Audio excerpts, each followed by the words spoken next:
नमस्कार दोस्तों, आप लोगों का मेरे चैनल में स्वागत है। और आज का वीडियो आरपीएफ और एसआई के लिए इम्पोर्टेंट क्वेश्चन है, जो कि एग्ज़ाम में 90% आने की संभावना है। तो वीडियो को हम लोग स्टार्ट करते हैं। नए हैं दोस्तों, वो लोग प्लीज़ सब्सक्राइब कर दें मेरे चैनल को। तो हमारा पहला क्वेश्चन है, कैबिनेट मिशन का गठन 1946 को किया गया है। कुल सदस्य 3 सदस्य हैं दोस्तों। अध्यक्ष पैथिक लॉरेंस है दोस्तों। इस मिशन का उद्देश्य संविधान सभा का गठन है। इसमें 10 लाख की जनसंख्या पर एक सीट का निर्धारण किया जाता है। 4 आश्रमों का उल्लेख जालोपनिषद में किया गया है। 6 वेदांग शिक्षा, कल्प, निरुक्त, व्याकरण, छंद व ज्योतिष का इसमें निर्धारित एवं उल्लेख किया गया है। ऐतरेय ब्राह्मण ग्रंथ ऋग्वेद में किया गया है। गोपद ब्राह्मण ग्रंथ का उल्लेख अथर्ववेद में किया गया है। अष्टाध्यायी ग्रंथ के लेखक पाणिनि हैं दोस्तों। GST goods and service tax यह समवर्ती सूची का विषय है। जीएसटी अप्रत्यक्ष कर है। 101वां संविधान संशोधन 2016 में जीएसटी को अपनाया गया है दोस्तों, संविधान सभा के संशोधन द्वारा। जीएसटी पूरे भारत में 1 जुलाई 2017 से लागू हुआ है। नेक्स्ट क्वेश्चन है दोस्तों, जीएसटी विजय केलकर समिति की सिफारिश पर लागू किया गया है। जीएसटी काउंसिल का उल्लेख अनुच्छेद 279 में किया गया है। जीएसटी काउंसिल का उल्लेख अनुच्छेद 279 में किया गया है। जीएसटी काउंसिल का वित्त मंत्री होता है। जीएसटी काउंसिल की 47वीं बैठक चंडीगढ़ में हुआ है। RBI reserve bank of India अधिनियम 1934 के द्वारा पारित किया गया। स्थापना 1 अप्रैल 1935 को हुआ। राष्ट्रीयकरण 1 जनवरी 1949 को किया गया। 1937 में इसे कोलकाता से मुंबई स्थानांतरित किया गया है। आरबीआई के वर्तमान गवर्नर शक्तिकांत दास हैं दोस्तों। RBIH reserve bank innovation hub Bengaluru.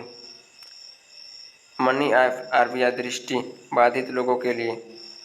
UPI 123 pay feature phone से ट्रांजैक्शन के लिए।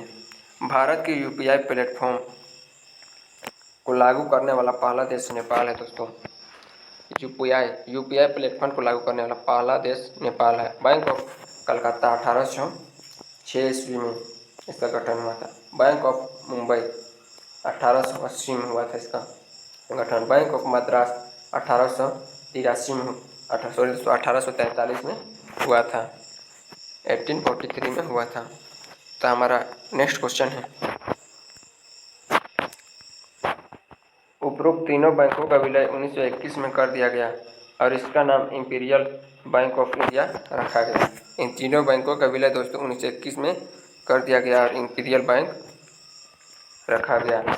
इनका नाम इंपीरियल बैंक कर दिया गया 1821 ईस्वी में दोस्तों। सॉरी दोस्तों, 1921 ईस्वी में दोस्तों तीनों ही बैंकों का विलय इंपीरियल बैंक में कर दिया गया। 1 जुलाई 1955 को इंपीरियल बैंक ऑफ इंडिया का नाम बदलकर स्टेट बैंक ऑफ इंडिया कर दिया गया। 1 जुलाई 1955 को। एसबीआई के अध्यक्ष दिनेश खारा हैं दोस्तों। एसबीआई के अध्यक्ष दिनेश खारा हैं। क्षेत्रीय ग्रामीण बैंक आरआरबी के संस्थापक मोहम्मद यूनुस हैं। 14 बैंकों का विलय 1969 में किया गया। 6 बैंकों का विलय 1980 में किया गया। आरबीआई नोट जारी करने के लिए न्यूनतम कोष प्रणाली की उपयोग करता है। न्यूनतम कोष प्रणाली का उपयोग आरबीआई नोट जारी करने के लिए करता है। न्यूनतम कोष प्रणाली की स्थापना 1957 ईस्वी को हुआ है। न्यूनतम कोष प्रणाली की स्थापना 1957 ईस्वी को हुआ है। विजया बैंक और देना बैंक का विलय बैंक ऑफ बड़ौदा में हुआ है। ओरिएंटल बैंक और यूनाइटेड बैंक का विलय पंजाब नेशनल बैंक में हुआ है। ओरिएंटल बैंक और यूनाइटेड बैंक का विलय पंजाब नेशनल बैंक में हुआ है। हमारा नेक्स्ट क्वेश्चन है दोस्तों, भारतीय संविधान की किस अनुसूची में राजभाषा में प्रतिनिधित्व का विवरण किया गया है? 4थी अनुसूची में किया गया है राजभाषा के प्रतिनिधित्व का विवरण। मूल संविधान में कुल 8 अनुसूची थी। 8 अनुसूचियाँ थी दोस्तों मूल संविधान में। वर्तमान में कुल 12 अनुसूचियाँ हैं। पहली अनुसूची में 28 राज्यों और 8 केंद्र शासित प्रदेश को पहली अनुसूची के तहत जोड़ा गया है। दूसरी अनुसूची के तहत पदाधिकारियों के वेतन और भत्ते को जोड़ा गया है। तीसरी अनुसूची में शपथ को जोड़ा गया है। चौथी अनुसूची में राज्यसभा में सीटों का आवंटन को जोड़ा गया है। पांचवी अनुसूची में अनुसूचित क्षेत्र का प्रशासन जोड़ा गया है। छठवीं अनुसूची में असम, मेघालय, त्रिपुरा, मिजोरम में अनुसूचित क्षेत्रों का शासन एवं प्रबंधन। सातवीं अनुसूची में तीनों अनुसूचियाँ हैं। आठवीं अनुसूची में राजभाषा को जोड़ा गया है। नवीं अनुसूची में भूमि सुधार पहला संविधान संशोधन के तहत जोड़ा गया है। 10वीं अनुसूची में दल बदल निषेध 52वां संविधान संशोधन के तहत जोड़ा गया है। 10वीं अनुच्छेद अनुसूची में दल बदल निषेध 52वां संविधान संशोधन को जोड़ा गया है। 11वीं अनुसूची में पंचायती राज व्यवस्था 73वां संविधान संशोधन 1992 के तहत जोड़ा गया है। 12वीं अनुसूची नगर निकाय 74वां संविधान संशोधन के तहत जोड़ा गया है। 11 में नगर पंचायत, 12 में नगर निकाय। 11वीं अनुसूची में कुल 29 विषय हैं और 12वीं अनुसूची में 18 विषय शामिल हैं।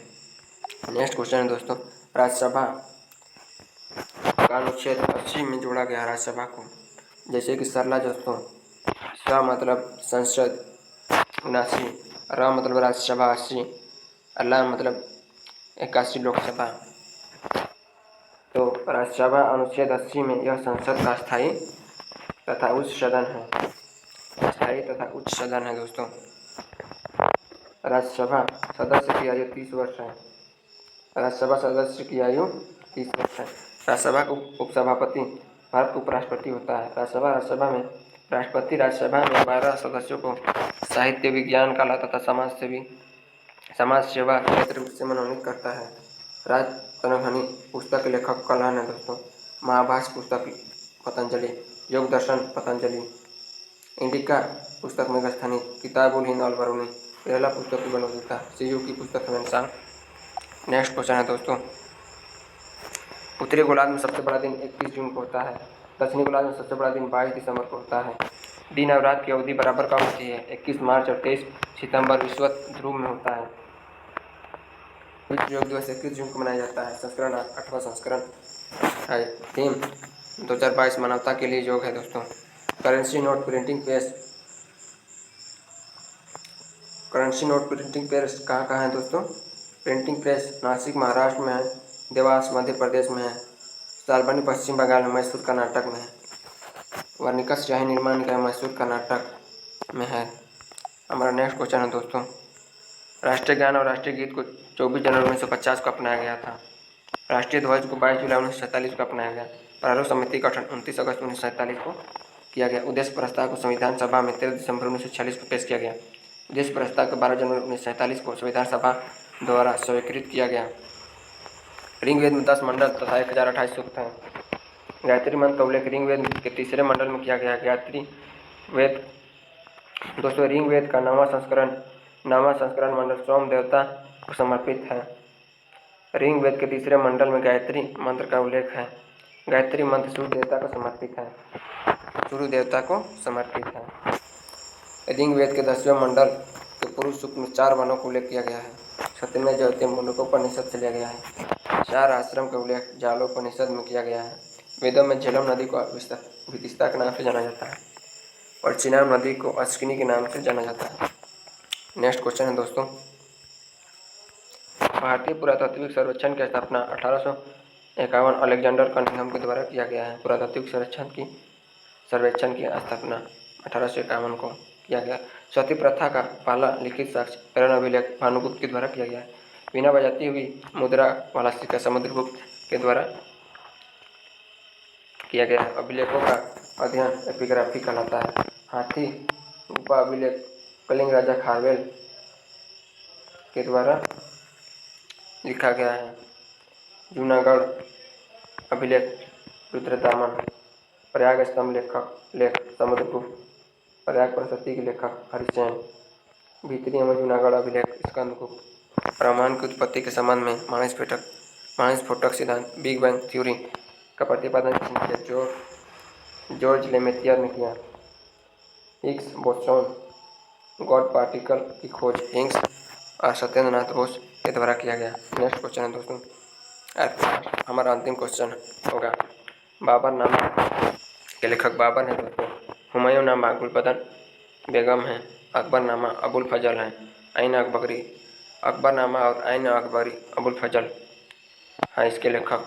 बृहद संहिता के लेखक वराहमिहिर है। पंचतंत्र के लेखक विष्णु शर्मा है। सूर्य सिद्धांत के लेखक आर्यभट्ट है। आमुक्त माल्यदा ग्रंथ के लेखक कृष्णदेव राय हैं। महाभाष्य पुस्तक के लेखक पतंजलि हैं। कामसूत्र के लेखक वात्स्यायन हैं। आगम के लेखक जैन साहित्य है। संगम के लेखक तमिल साहित्य है। मालविकाग्निमित्रम के लेखक कालिदास हैं दोस्तों। रघुवंशम ऋतु संहार के लेखक कालिदास हैं दोस्तों ऐसे ही वीडियो को देखने के लिए मेरे चैनल को सब्सक्राइब करें ताकि मैं ज़्यादा से ज़्यादा क्वेश्चन ला सकूं। दोस्तों सभी क्वेश्चन को आप लोग एक बार जितने भी क्वेश्चन किए हैं सबको देख लीजिएगा। आज के लिए इतना है। धन्यवाद दोस्तों।